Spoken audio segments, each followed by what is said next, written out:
ইমাম মাহদী আলাইহিস সালাতু ওয়াস সালাম আসার কি সময় হয়েছে? এটি অত্যন্ত গুরুত্বপূর্ণ। আমি মনে করি নবীজি সাল্লাল্লাহু আলাইহি সাল্লামের হাদিসগুলো দিয়ে যদি আপনি মিলিয়ে দেখেন, ইমাম মাহদী আলাইহিস সালাতু ওয়াস সালাম এটা কিন্তু ওনার আসল নাম নয়। ইমাম মানে লিডার, মাহদী মানে সুপথ প্রাপ্ত। ইমাম মাহদী মানে সুপথ প্রাপ্ত নেতা। তো ইমাম মাহদী আলাইহিস সালাতু ওয়াস সালামকে কেন ইমাম মাহদী বলা হয়? কারণ আল্লাহ রাব্বুল আলামিন ওনাকে পথ দেখাবেন। ওনার মূল নাম হচ্ছে মুহাম্মদ বিন আব্দুল্লাহ। নবীজি সাল্লাল্লাহু আলাইহি সাল্লাম বলেছেন, ইসমুহু কা ইসমি, আমার নামে তার নাম হবে, তার বাবার নাম আমার বাবার নামে হবে। ওয়া হুয়া মিন নাসাবি, সে আমার বংশ থেকে আসবে। অন্য হাদিসের ভিতরে নবী আলাইহিস সালাতু ওয়াস সালাম বলেন, আই মিন ইতরাতি, একেবারে আমার বংশ থেকে, আমার ফাতেমার বংশ থেকে আসবে। হাসান রাদিয়াল্লাহু তাআলা আনহুর বংশ থেকে আসবে। শিয়ারা মনে করেন হুসাইন রাদিয়াল্লাহু তাআলা আনহুর বংশ থেকে আসবে। তো মৌলিক কথা হচ্ছে ইমাম মাহদী আলাইহিস সালাতু ওয়াস সালাম আসবেন সহিহ মুতাওয়াতির হাদিস দিয়ে প্রমাণিত। মুতাওয়াতির হাদিস দ্বারা প্রমাণিত মহাসত্য ইমাম মাহদী আলাইহিস সালাতু ওয়াস সালাম তিনি আসবেন। এখন কথা হচ্ছে ইমাম মাহদী আলাইহিস সালাতু ওয়াস সালাম যে আসবেন, এটা আমরা বুঝবো কেমনে যে ইনি ইমাম মাহদী? উনি রুকনে ইয়ামানি আর মাকাম ইব্রাহিম, এটার মাঝখানে রুকনে ইয়ামানি, হাজরে আসওয়াদ, মাকাম ইব্রাহিম, এর মাঝখানে তিনি দণ্ডায়মান থেকে যখন আত্মপ্রকাশ করবেন, 40 বছর বয়সে উনি যখন আত্মপ্রকাশ করবেন, লোকেরা দেখা মাত্রই বলবে ইনিই মনে হয় ইমাম মাহদী। কিভাবে বুঝবো আমরা? ওনার নাকটা থাকবে খাড়া, একটা নাক থাকবে খাড়া নাক।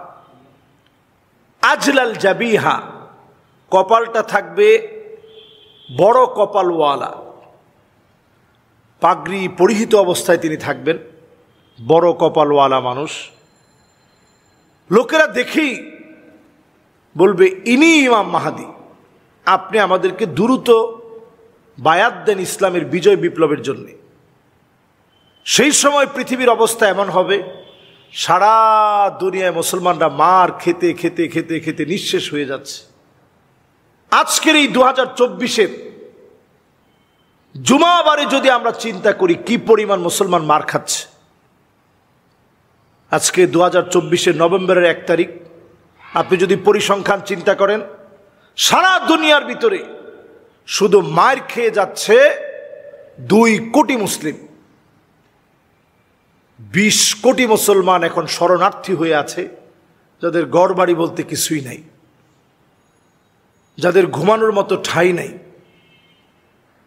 যারা যেখানে রাত সেখানে ঘুমাচ্ছে। এইরকম শরণার্থীর সংখ্যা 20 কোটি মুসলমানের।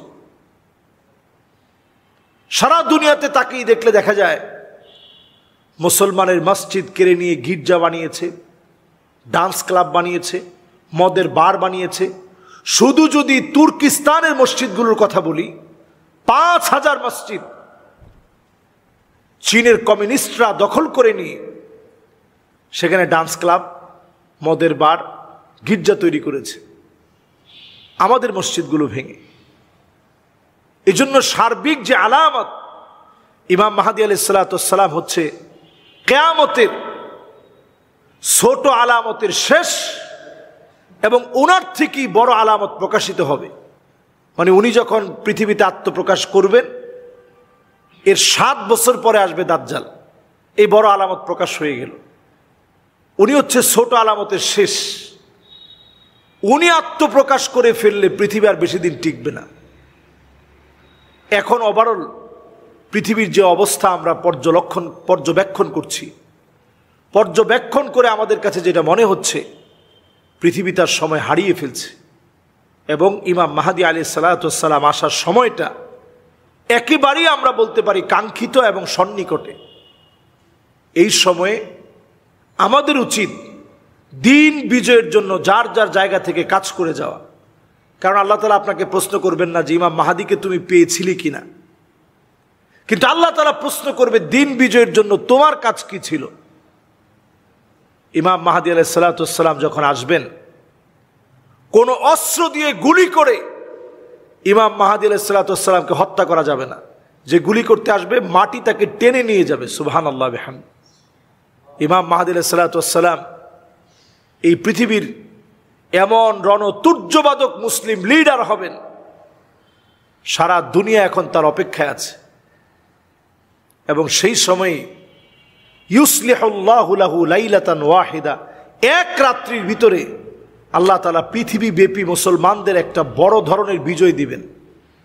তো আমরা আশা করি আল্লাহর কাছে সময়টা অতি সন্নিকটে আমাদের কাছে মনে হয়, একেবারে সন্নিকটে। এই সময়টা আমাদের প্রস্তুতি নেওয়ার, এই সময়টা ঈমানকে কিভাবে বাঁচাতে পারি এই প্রতিযোগিতা করার। আল্লাহ আমাদেরকে তৌফিক দান করুক। ওয়াসসালামু আলাইকুম ওয়া রাহমাতুল্লাহি ওয়া বারাকাতুহু।